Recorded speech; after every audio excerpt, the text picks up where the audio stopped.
حضرت ابراہیم اور حضرت اسماعیل علیہ الصلوۃ والسلام دونوں باپ بیٹے نے اس کو ریکنسٹرکٹ کیا. لہذا اب اگر ہم، کیونکہ حکم ہو گیا لڑائی کا، اگر حرام مہینوں میں بھی وہ کوئی حرکت کرتے ہیں تو پھر آپ کو اللہ نے اجازت دے دی، اور پھر فرمایا وَمَنِ اعْتَدَىٰ عَلَيْكُمْ، جو تم پر زیادتی کرے فَاعْتَدُوا عَلَيْهِمْ بِمِثْلِ مَا اعْتَدَىٰ عَلَيْكُمْ، اس کے ساتھ تم بھی اتنی زیادتی کرو جتنی زیادتی اس نے کی ہے. ذرا نوٹ فرمائیں، اللہ تعالیٰ نے یہ نہیں کہا کہ بدلے میں آپ زیادتی کریں، اس کو اعتداء کا لفظ کہ آپ نے حد کی حدود سے تجاوز کیا، اگر اس سے زیادہ آپ نے اس کو نقصان پہنچایا تو. نوٹ فرمائیں کتنا عدل و انصاف کا نظام ہے اللہ تعالیٰ کا. اس کے بعد جو حکم دیا نا وَاتَّقُوا اللَّهَ، اور اللہ کا تقوی اختیار کرو. بڑا میں نے آپ کو اس کی ایک ڈیفینیشن بتائی ہے، یہ کوئی ایسا لباس پہن کے تقوی متقی نہیں بن جاتا. متقی وہ ہے جو دل میں پورے اللہ کی رضا کے لیے پوری طرح نیکیوں میں آگے بڑھے اور برائیوں سے مکمل اجتناب کی بھرپور کوشش کرے. یہ ہے متقی. اور اس کا قرآن میں آپ کو پتہ ہے مور دین 60 ٹائم، 60 سے زائد مرتبہ اس کا حکم آیا ہے کہ زندگی آگے آ رہا ہے کہ اللہ تعالیٰ کے ارشاد فرماتے ہیں کہ جب تم رمضان نکلو نا، رمضان کا مقصد آپ پڑھ چکے ہیں، رمضان کا مقصد کیا تھا جلدی بتائیں. تقویٰ کا حصول سر. لعلکم تتقون، تقویٰ، تاکہ رمضان کے 30 دنوں میں ہمیں پریکٹس ہو جائے کہ ہم اللہ کے ہر کام میں، حکم میں، اس کام کرنے میں سبقت کریں اور جس سے منع کیا اس سے رک جائیں. اور پھر میں آپ کو بتا چکا ہوں کہ جنت میں تو سوائے متقین کے کوئی جائے گا ہی نہیں. اچھا، قرآن کے حوالے سے متقین کے بارے میں کیا حکم ہے جلدی بتائیں. قرآن اگر پڑھنے والا آدمی ہے نا، وہاں اوپننگ میں سورہ بقرہ میں کہہ دیا ہدی للمتقین، یہ ان لوگوں کے لیے قرآن ہدایت ہے جو تقوی کی روش اختیار کریں، کہ اللہ کے حکم پر اس پر سبقت کریں کرنے میں، اور اللہ کے جن چیزوں سے منع فرمایا اس سے رک جائیں. اگر یہ جذبہ ہے تو قرآن ہدایت ہے آپ کے لیے. اگر یہ جذبہ نہیں ہے کہ ہم نے تو اللہ کے ہر حکم کو نعوذ باللہ پامال کرنا ہے، پھر اس کے لیے ہدایت نہیں ہے. جس طرح آج آپ امت مسلمہ کو دیکھ رہے ہیں، جیسے ہم اب مسلمان حکمرانوں کو دیکھ رہے ہیں، جیسے آپ عدالتوں کو دیکھ رہے ہیں، جیسے وکلاء کو دیکھ رہے ہیں. اللہ اکبر. ساری پورے پاکستان میں جو لا کالج ہیں وہاں یورپی اور مغربی لا پڑھایا جاتا ہے، عدالتوں میں وہی جاری ہے. اور جس کے لیے قرآن نے صاف صاف بتایا ہے وَمَن لَّمْ يَحْكُم بِمَا أَنزَلَ اللَّهُ، جو اللہ کے نازل کردہ احکامات کے مطابق فیصلہ نہیں کرتے فَأُولَٰئِكَ هُمُ الْكَافِرُونَ، وہ سارے کے سارے کافر ہیں. تو اللہ کا نازل کردہ قانون کہاں پر ہے جلدی بتائیں. قرآن پاک میں. قرآن و سنت دونوں میں فیصلے آپ کو پتہ ہے. لہذا یہ بات آپ اچھی طرح سمجھ لیں کہ ہم جس معاشرے میں رہ رہے ہیں وہ معاشرہ کفریہ معاشرہ ہے. اچھا، اب اس میں آپ دیکھ رہے ہیں کہ وَعَلَمُوا أَنَّ اللَّهَ مَعَ الْمُتَّقِينَ، اور اچھی طرح جان لو کہ اللہ کی معیت کس کے ساتھ ہے؟ متقین کے ساتھ، جو زندگی میں تقوی کی روش اختیار کرتے ہیں. آج ہم دیکھیں، آپ دیکھیں ہمارے لیے تقوی کتنا مشکل ہو چکا ہے. آپ کبھی صرف اس بینکنگ سسٹم کو دیکھ لیں، اس سودی نظام کو دیکھ لیں کہ کس طرح جکڑے جا چکے ہیں ہم. کیوں؟ ہمارے حکمران اس کے ذریعے جو لوٹ مار کر رہے ہیں، جو جس طرح اس قانون، مغربی قانون میں جس ساری گنجائشیں موجود ہیں، اسلام کے قانون جو اللہ کا بنایا ہوا قانون ہے وہ بڑا سب سخت ہے.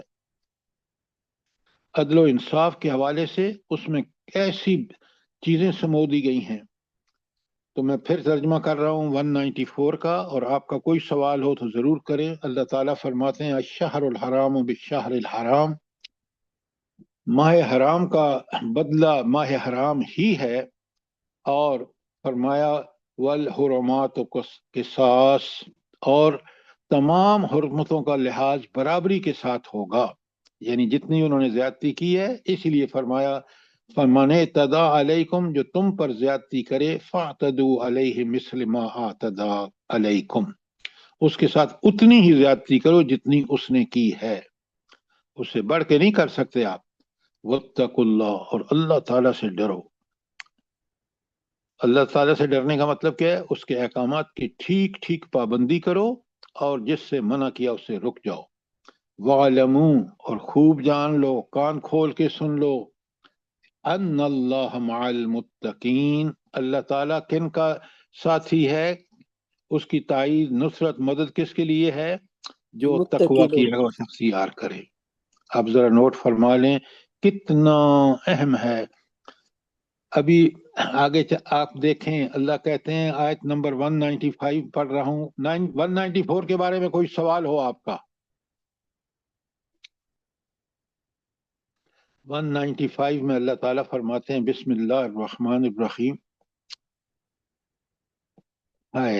وَانفِقُوا فِي سَبِيلِ اللہ، اور اللہ تعالیٰ کے راستے میں خرچ کرو۔ یہ اللہ تعالیٰ کے راستے میں خرچ کرنے کا مطلب کیا ہے؟ جلدی سے بتائیں۔ سر زکوٰۃ پہلے نمبر پہ، پھر اس کے بعد صدقات۔ اللہ کے یہ راستے دین کے نفاذ اس کے سے لیے اللہ مراد کی ہے اللہ کے دین کو قائم کرنے کی جدوجہد میں مالی ہاں، قربانی کرنا۔ جہاد بالمال۔ شاباش شاباش، آپ نے بہت، خالد بھائی آپ نے بہت عمدہ جواب دیا۔ بھائی زکوٰۃ صدقات کی جو بات ڈاکٹر صاحب آپ کر رہی ہیں وہ تو اللہ نے حکم دیا ہے، لیکن مقصد کیا ہے ان کا؟ آپ دیکھ لیں قرآن کتنا برحق ہے کہ اگر آپ نے، اللہ فرماتے ہیں وَانفِقُوا فِي سَبِيلِ اللَّهِ وَلَا تُلْقُوا بِأَيْدِيكُمْ إِلَى التَّهْلُكَةِ، اور اپنے ہاتھوں اپنے آپ کو ہلاکت میں نہ ڈالو۔ کیا مطلب ہے اس کا؟ آج ہم نے اللہ کے دین کے لیے نہ جانی قربانیاں دیں نہ مالی قربانیاں دیں، اور آپ دیکھ لیں ہلاکت کا سامان کس قدر ہم نے اپنے ہاتھوں سے یہ سب کچھ کیا ہے۔ اگر ہم اللہ کے دین کے لیے خود بھی جان و مال کی قربانیاں دیتے، آج یہ حال نہ ہوتا۔ جس طرح آپ دیکھ رہے ہیں مختلف طبقات لگے ہوئے ہیں دنیا کے دور میں، حتیٰ کہ نام و دیہات علماء بھی لگے ہوئے ہیں، جن کا یہ کام تھا کہ وہ اپنی زندگی میں اپنی جان سے، نفس سے، اپنے مال سے کو، وہ دونوں میں انہوں نے بہت کوتاہیاں کی ہیں۔ عام آدمی کا تو حشر اور نشر ہو چکا ہے، تو اللہ تعالیٰ کہتے ہیں اپنے ہاتھوں اپنے آپ کو ہلاکت میں نہ ڈالو، اس لیے کہ جب تم جان اور مال دنیا کے لیے خرچ کرو گے، دنیاوی خواہشات کے پیچھے چلو گے، شیطان کے پیچھے چلو گے، طاغوت کے پیچھے چلو گے۔ اس وقت سب سے بڑا طاغوت ہوتا کون ہے؟ پہلے بار بار میں کہتا ہوں طاغوت کا ایک ڈیفینیشن بتائیں۔ سر اللہ کے مقابلے میں جو کھڑا کر لیتے ہیں کوئی بھی معبود۔ اب سنیں ڈاکٹر صاحبہ، یہ بات آپ کی بالکل ٹھیک ہے۔ کیا میرا نفس اللہ کے تابع ہے یا نہیں؟ پہلا سوال، آپ کا نفس آپ کے اللہ تعالیٰ کے سامنے تابع ہے کہ نہیں؟